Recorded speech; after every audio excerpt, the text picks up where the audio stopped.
Vou chamar o Sandro de novo na conversa, Sandro, porque eu ia até citar outro tema, mas essa questão da reforma tributária e das negociações que se dão no governo federal podem acabar atingindo um membro, né, um político influente aqui da região, que é o Márcio França, né, Sandro? Uma informação até do jornal Estado de São Paulo, que o cargo de ministro de Portos e Aeroportos pode estar em risco aí nessa negociação para tentar o governo federal acalmar, né, e trazer um pouco mais próximo o Centrão, e nisso o Márcio França pode acabar aí perdendo a pasta, até migrar para desenvolvimento social. Exatamente, Bruno, porque esse é um assunto que está repercutindo, como você bem disse, foi abordado na edição de ontem do Estadão, mas vários sites, vários jornais já estão abordando essa questão, né? Porque, por exemplo, o Ministério de Portos e Aeroportos tem um grande número de indicações em estatais. Bom, a gente tem um exemplo muito claro aqui na nossa região, né, na Autoridade Portuária de Santos, tanto é que o atual presidente é uma indicação direta do ministro Márcio França, o Anderson Pomini, que tem ligação direta com ele, e o Centrão quer cargos, isso é normal, como ocorre em outras gestões, né? E eles estão barganhando isso. E também a gente tem que levar em consideração que o PSB, o partido do Márcio França, é um partido que diminuiu a bancada na atual legislatura. Hoje o PSB eu acho que não chega a 20 deputados federais. Então, e o governo Lula precisa de votos para aprovar as propostas de interesse do governo, enfim. Então, isso realmente pode ocorrer mesmo, né? Dessa possibilidade do Márcio França ter que deixar o cargo por uma questão política, né? Por conta desse jogo que existe, né? E também isso seria uma perda grande aqui para a nossa região, né? Porque o Márcio França ele tem uma afinidade com várias questões relacionadas ao Porto, né, o Porto de Santos, que é o principal do país, e também de caráter estratégico em relação aos aeroportos, como, por exemplo, o aeroporto aqui de Guarujá, né, que é uma outra lenda urbana, né, de quando que ele realmente vai sair do papel, né, quando que ele vai estar pronto para receber aeronaves comerciais novamente. Rodolfo, se mudar a gestão do Ministério de Portos e Aeroportos, possivelmente vai entrar um outro partido que vai querer renomear uma diretoria nova da autoridade portuária. Daí questão como, por exemplo, o aeroporto de Guarujá que o Santos está citando, a questão do túnel que estava olhando bem longe no horizonte, que talvez pudesse sair uma ligação seca, volta a estaca zero de novo. Ou seja, tudo que havia sido prometido para a região pode ir tudo por água abaixo mais uma vez. Mas vamos lembrar primeiro o seguinte, que não é a primeira vez que o Porto de Santos está nas mãos do PSB, certo? Quando o senhor Ciro Gomes era ministro, ele colocou aqui o Pedro Brito, quando foi criada a Secretaria Especial de Portos, e foi uma penca de nomeações e de irregularidades com dragagem. É só ler, é só entrar no Google, certo? Vai ver que o que foi feito uma festa na gestão PSB passada no Porto de Santos. 2006 2012. Depois, do ponto de vista de dotação orçamentária, o Ministério de Portos e Aeroportos é uma pinta no leopardo, não serve para nada. Mas do ponto de vista de concessões, de outorgas, de renovações de contratos, de contratação de dragagem, como eles querem fazer aí por 25 anos, é uma festa para o Centrão, certo? Vai sobrar dinheiro para tudo quanto que é lado. Não que não aconteça também nas mãos do PSB. Agora, outra coisa, voltando ao que eu havia dito, e cito também no artigo, é o seguinte, a reforma tributária até nisso danificou aí as 35 cidades portuárias que têm portos organizados. Porque o porto agora vai ser um peso morto, certo, nos municípios do ponto de vista de arrecadação tributária. Por quê? Ele tem uma presença forte no ISS, o ISS agora foi unificado e quem vai se beneficiar com 75% dele é o Estado, certo? Tem a figura de origem e destino, certo? Não é mais onde a carga está sendo despachada, certo? Mas vai ser na sede do importador, tá? Ou seja, o porto e o polo industrial de Cubatão, eu digo isto no artigo, certo? Serão duas peças de museu do ponto de vista de arrecadação tributária.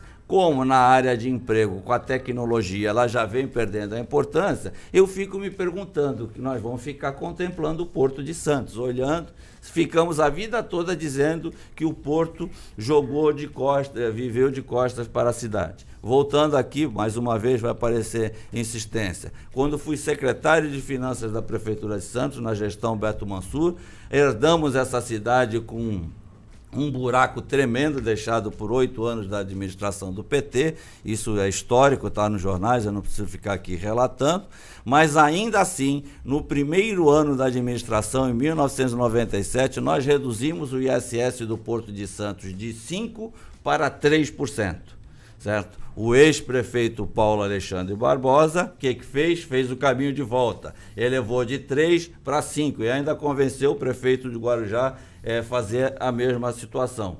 Agora, certo? Ele ajudou a acabar com o ISS. Não adiantou nada, ele dizia que tanto precisava, era o discurso da época, que tanto precisava, que o Porto tinha condição de arrecadar. Agora ele votou para o Porto arrecadar para o interior do Estado ou para o governador do Estado. É preciso que o deputado venha aqui e explique essas contradições. Eu não estou aqui querendo insistir, eu estou querendo aqui fazer com que os nossos deputados, ou eles aprendam a votar, ou eles aprendam a ser coerentes com as coisas que dizem, porque não dá para cada época, de acordo com a conveniência, tá? E eu estou antecipando, porque é bom que eu fale isso agora, porque isso vai ser falado em campanha eleitoral no ano que vem. Ele vai ter que explicar, ele e o candidato dele vai ter que explicar como é que alguém consegue aprovar ou votar a favor de algo que prejudica a cidade em quase R$1 bilhão. Certo? Ele vai ter que ter esclarecimentos para isso. E eu espero que tenha. Emerson, uma coisa a gente vai ficar do Porto de Santos, que são os gargalos rodoviários aqui na entrada da cidade. E cada vez mais aumentando, né? Aqui a Baixada já comportaria, inclusive, um rodízio de carros. A gente vê nos horários de pico, fica inviável, intransitável. Esse é o grande problema. Como disse, os ministérios são desse jeito. Ora estão, ora não estão. O Centrão tem feito uma pressão muito grande. Eu vi até o Ministério da Cultura está e aí quase num colapso aí de uma rota de colisão, né? Mas estão equacionando. E não é diferente. Aí o Márcio também fica suscetível por conta da pressão no Centrão. O Sandro falou, são 15 deputados federais, o PSB tem na bancada, né? 14 teve um que é verdade. O presidente do MDB, o Baleia Rossi, o pai dele já foi presidente da Codesp, o Wagner Rossi, certo? Ex-deputado. Sem dúvida. E na época eu tive a oportunidade, o passivo da Codesp, eu fiz o levantamento passivo, né, e o ativo da Codesp. O passivo chegava à beira de 2 trilhões. Né, e o ativo em torno de 28 milhões de reais. Então, quer dizer, um disparate muito grande, porque quem Mas ocupa perdoaram a dívida da Libra e não pagaram os recursos da Portos. Né? Falar. E o grande problema é que quem ocupa o cargo de presidente, a gente não tinha a ideia, falar assim, às vezes numa transação lá jurídica, falar assim, compensa fazer esse acordo aqui. Fala, não, vamos recorrer. Fala, mas isso lá na frente, o que era 40 mil reais hoje, vai ficar em 250 mil. Mas pouco importa, sabe por quê? Porque na gestão ninguém quer ter esse polo ativo. Esse polo passivo não, na sua conta. Então empurra-se com a barriga que o próximo gestor é que assuma esse rojão. É a brincadeira da batata quente, que não só a política, mas também a administração da Codesp vive e viveu todo o seu período de existência. 7h54. Eu vou voltar ao Sandro, mas ainda falando sobre política, mas política aqui da região. Sandro, se o prefeito de São Vicente, Caio Amado, já visando as próximas eleições, trouxe muitos grupos políticos para próximo dele, pelo menos uma oposição ele deve ter na região, na cidade, né, nas eleições do ano que vem, que é o PT, né? Acho que o ex-presidente da Câmara de São Vicente aí desponta como um possível candidato nessa eleição.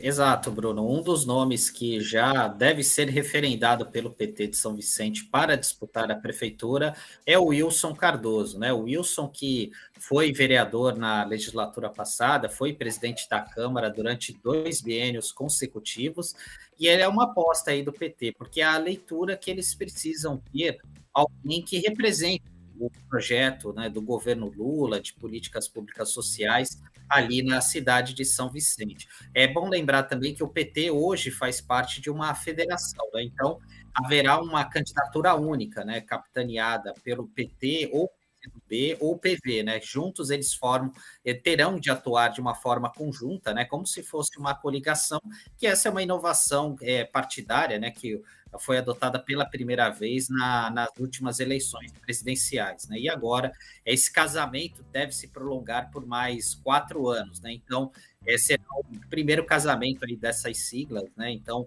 isso em todo o território nacional. E o Wilson, essa aposta aí do PT de São Vicente, que deverá ser referendado aí nas próximas semanas. É uma tarefa um pouco ingrata, né, pro Wilson Cardoso nesse momento, né, Rodolfo? Nessas horas eu acho bom a gente ser velhinho e ser velhinho com memória, né? Porque quem lembra do governo Luca do PT em São Vicente? Compra de calcinha, né? Quem é que lembra do que aconteceu com o Hospital São José, certo? Quem é que quebrou o Hospital São José? Dá uma olhada, né, um pouquinho da história. Tem uns aí que ainda continuam no governo do PT em nível nacional com grandes cargos que estavam lá nessa época. É só pesquisar. Estou falando do Google, é uma biblioteca maravilhosa. A história não mente, né? A história não mente, ela é registrada, certo? Então, eu acho que não tem... Embora eu seja contra toda essa...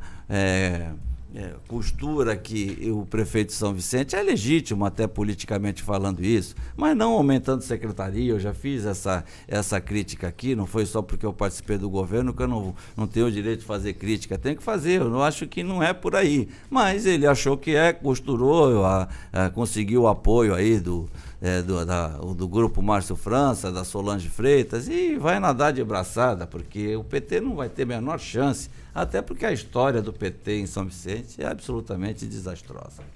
E é conflitante, né? Porque nós temos uma figura do ministro que é da cidade, podemos dizer que ele é da cidade, apoiando já meia palavra já com o Caio, e depois vir o PT aqui ter uma incisão muito grande por parte do governo federal. Então é uma coisa que não é tão congruente, deve ser tudo alinhado, e aí possa ser que faz parte da política, vem esse candidato para criar uma certa oposição, entre aspas, aí, para fazer uma composição lá no futuro, e aí um alinhamento para o próprio PT que vem, que perdeu espaço. Mais uma secretaria, sem dúvida alguma, que perdeu espaço ao longo dos anos. E aí o Rodolfo falou muito bem, né?